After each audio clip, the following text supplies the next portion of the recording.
बनावा में रोवेली बना के कोयलिया, अरे जलावा में जल के मछली रे लाला नावा, अरे जलावा में जल के मछरी रे लाला नावा।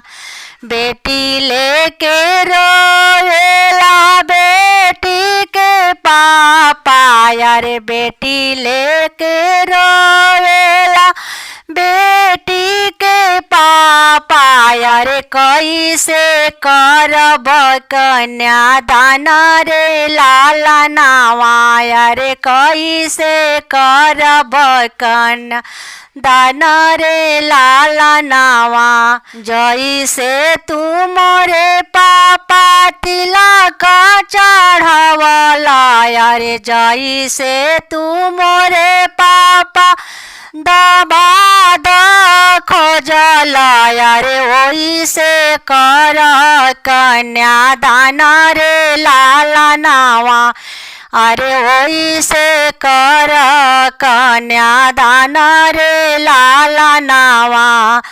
तिलक चढ़ावत बेटी कुछ ना बुझाइले, अरे तिलक चढ़ावत बेटी कुछ ना बुझाइले, अरे धिया दाना हमसे ना होई रे लाला नावा, अरे धिया दाना हमसे ना होई रे लाला नावा। अरे बेटी दाना हमसे ना होई रे लाला नावा।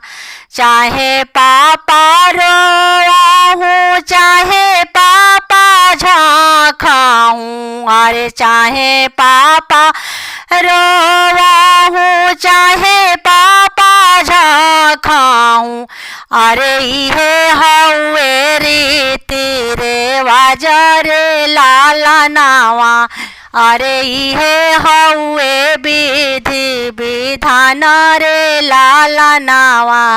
बनावा में रोवेली बना के कोयलिया, अरे जलावा में जल के मछली रे लाला नावा, अरे जलावा में जल के मछली रे लाला नावा।